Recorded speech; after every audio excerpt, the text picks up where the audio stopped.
Bien, el gobierno y la bendición de Dios, la promesa. ¿Cuál fue la promesa? Te bendeciré.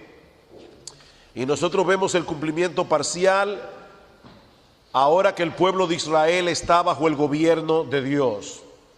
Hermanos, estar bajo el gobierno de Dios es disfrutar de la bendición de Dios. Adán y Eva conocieron la vida en su plenitud mientras obedecieron a Dios. Así que la ley de Dios era para el bien de ellos. Si rechazar esta ley nos lleva a la muerte y a la maldición, separación de Dios, la restauración de la ley permite vida y la bendición de Dios. Hermanos, ¿cuál es el propósito de la ley? Estamos viendo el gobierno y la bendición de Dios. ¿Cuál es el propósito de la ley? Por un lado, revela el pecado del hombre. Romanos capítulo 3, versículo 20, es por la ley, que es el conocimiento del pecado. Por otra parte, revela al Salvador. La ley es como un ayo que nos lleva a Cristo al mostrarnos precisamente nuestro pecado y la necesidad de un Salvador. Y por último, la ley revela las normas de Dios. Mateo capítulo 5, versículo 17 al 20. Dice, yo no he venido para abrogar la ley, yo he venido para cumplirla. Y luego en el versículo 19 dice que cualquiera que enseñe a guardar los mandamientos del Señor será llamado grande en el reino de los cielos, y cualquiera que lleve a las personas a violar los mandamientos de Dios será llamado pequeño en el reino de los cielos. Por eso en este momento la promesa de bendición se cumple principalmente de dos maneras: la dádiva de la ley y la presencia de Dios con su pueblo en el tabernáculo. Así que veamos en primer lugar la dádiva de la ley. La dádiva de la ley. La ley es dada por Dios en el monte Sinaí. Pregunta, hermanos míos, ¿en qué capítulo del libro de Éxodo aparece la ley? En el capítulo 20. ¿Qué había pasado ya antes de que Dios le diera la ley al pueblo? Que ya Dios los había libertado de la esclavitud de Egipto. ¿Qué viene entonces primero? ¿La ley o la libertad? ¿La ley o la redención? La redención. ¿Qué quiere decir eso? Hermanos, que Dios no le dio la ley al pueblo nunca para salvarse por medio de ella. Ya fueron salvos. Ya habían sido rescatados de la esclavitud en Egipto, y de hecho eso es lo que Dios les recuerda en el prólogo de la ley. Y habló Dios todas estas palabras diciendo, yo soy Jehová tu Dios, que te saqué de la tierra de Egipto, de casa de servidumbre. Ya ustedes fueron liberados. Ustedes no tienen que guardar la ley para ser redimidos. Ya fueron redimidos de pura gracia. Así que Dios redime al pueblo, y ya Dios declara que es el Dios de este pueblo, por lo que la obediencia de ellos no es un intento desesperado por ganarse el favor de Dios. Nunca lo fue. Esa es la tesis que Pablo defiende en su epístola a los Gálatas, en el capítulo 3, versículo 17. Gracias.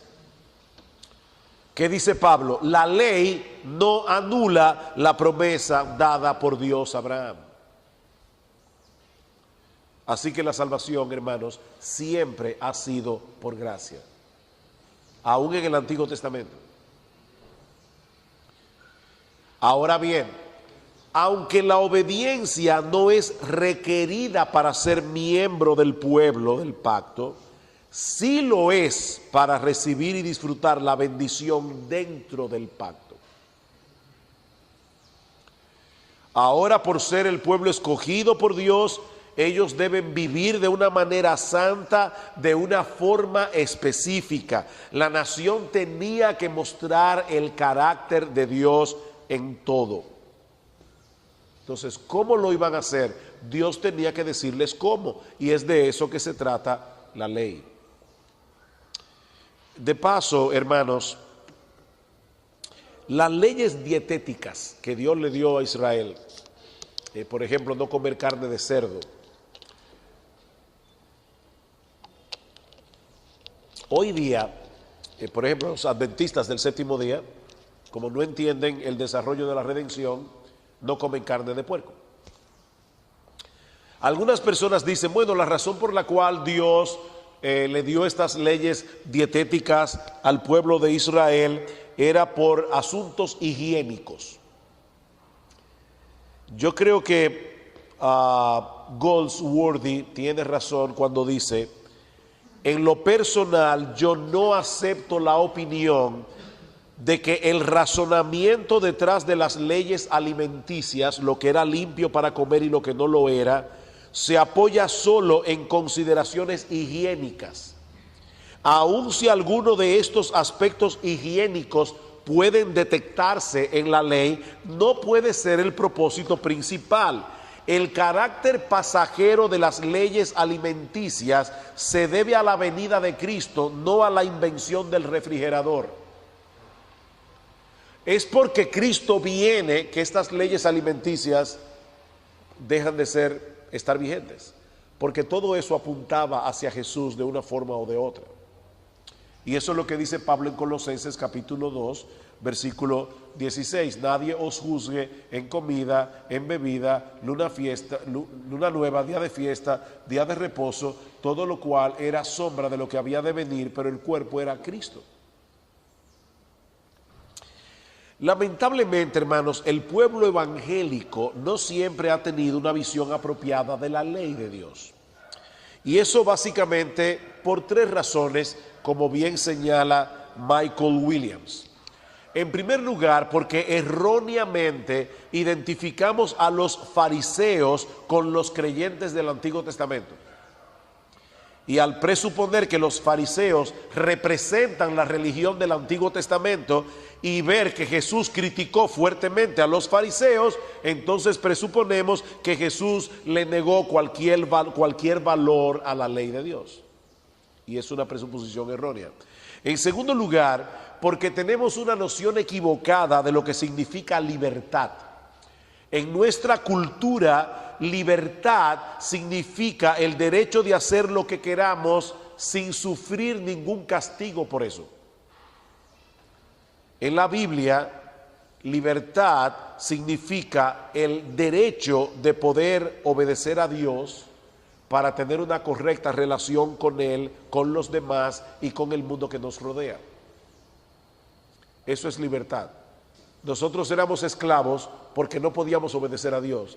Fuimos libertados para poder obedecer a Dios. Así que la verdadera libertad consiste en poder obedecer a Dios. Y tres, porque hemos heredado la noción de que la ley conlleva al legalismo, es decir, al intento de alcanzar salvación por obras.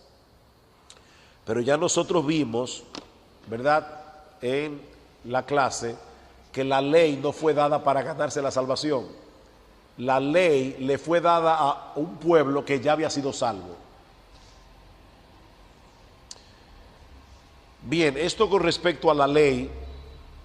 Ahora veamos la presencia de Dios. Ya el pueblo está bajo la ley, ahora puede disfrutar nuevamente la presencia de Dios. El propósito de la redención era restablecer la relación de Dios con su pueblo. Ahora es necesaria la construcción de la morada de Dios, el tabernáculo.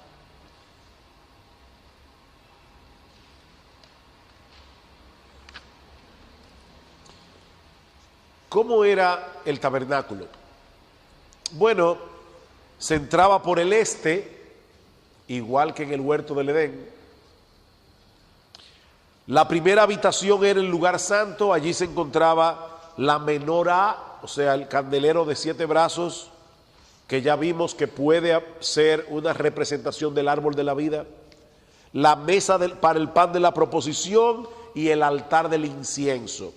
Luego estaba el lugar santísimo separado del lugar santo por un velo y custodiado por querubines, igual que en el jardín del Edén. Y allí se encontraba el arca del pacto. Hermanos, ¿qué función tenía el arca del pacto?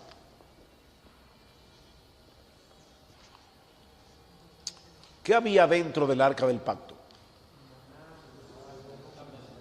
Maná, la vara de Aarón y las tablas de la ley, los documentos del pacto estaban en esa arca. Pero algo que no siempre vemos, y de paso yo mismo no lo había visto hasta recientemente, es que el arca del pacto era el estrado de los pies del trono de Dios. El arca del pacto era el estrado de los pies del trono de Dios. Vayan conmigo a Segunda de Crónicas, capítulo 9. La forma en que estaba diseñada el arca era la forma de un estrado.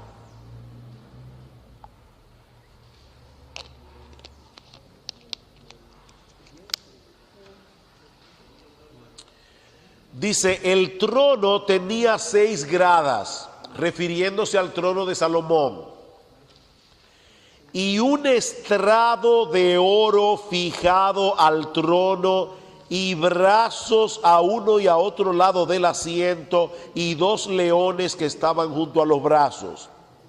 Dice que había un estrado de oro fijado, 9:18. ¿Se entiende, verdad? Aquí no sé lo que es un estrado. Esto. Mira, cuando uno baja la escalera hay un estrado allí.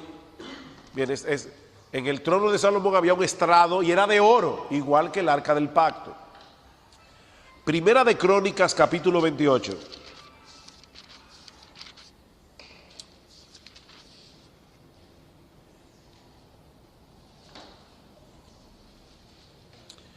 Dice David, y levantándose el rey David, puesto en pie, dijo, oídme, hermanos míos y pueblo mío, yo tenía el propósito de edificar una casa en la cual reposara el arca del pacto de Jehová y para el estrado de los pies de nuestro Dios.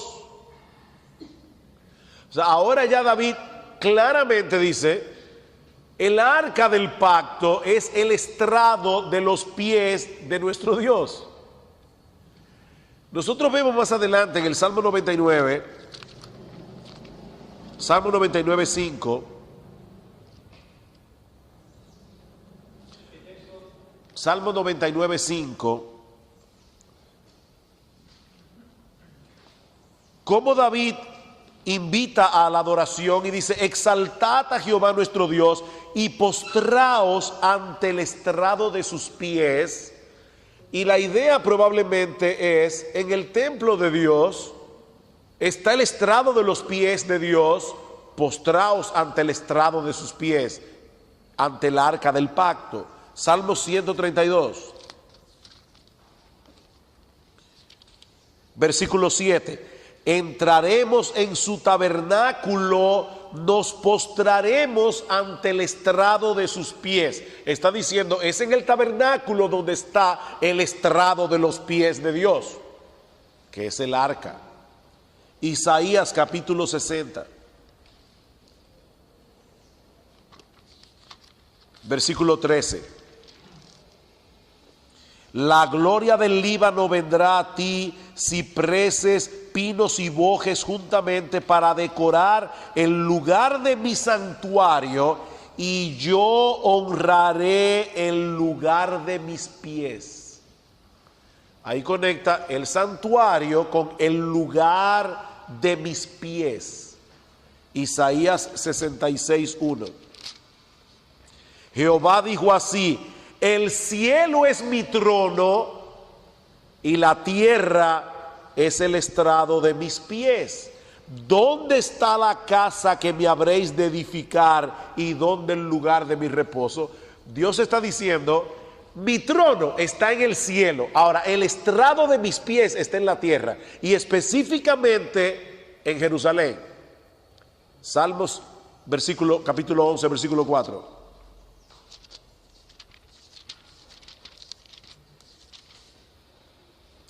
Jehová está en su santo templo, Jehová tiene en el cielo su trono. Otra vez, en el cielo es que está el trono, pero el estrado de los pies está aquí en la tierra. Lamentaciones capítulo 2, versículo 1.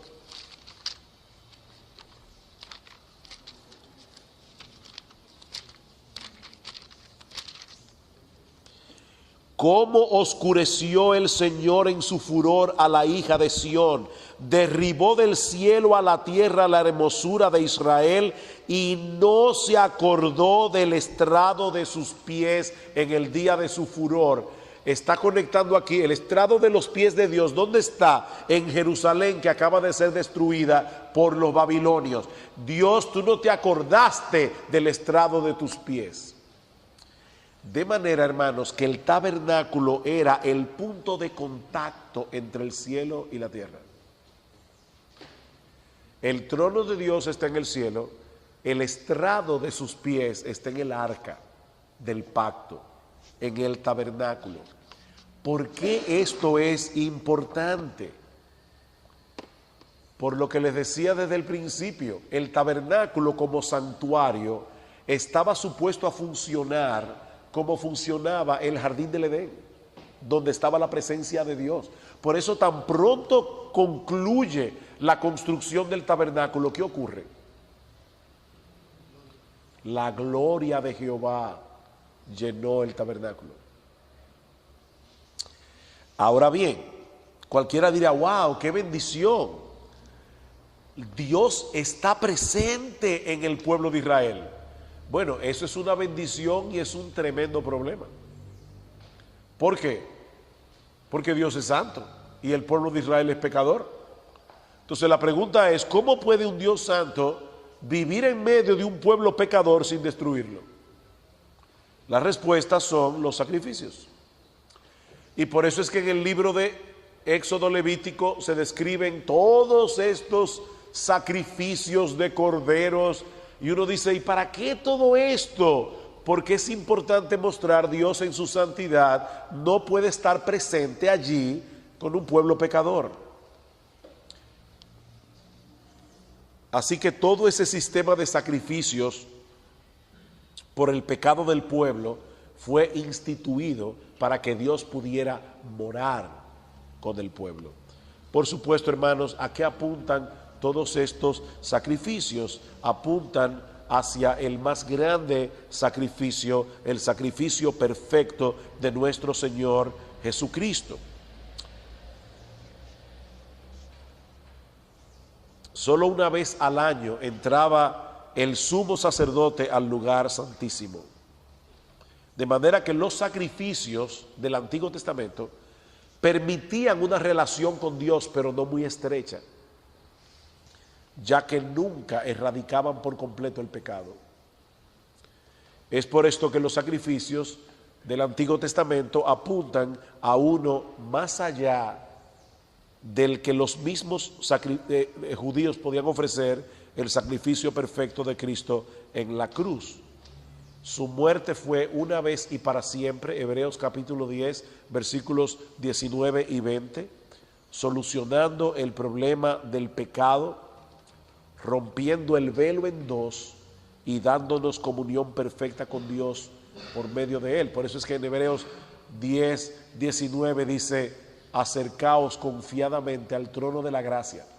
Vengan, ya pueden entrar, porque Jesús ofreció el sacrificio de sí mismo una vez y para siempre.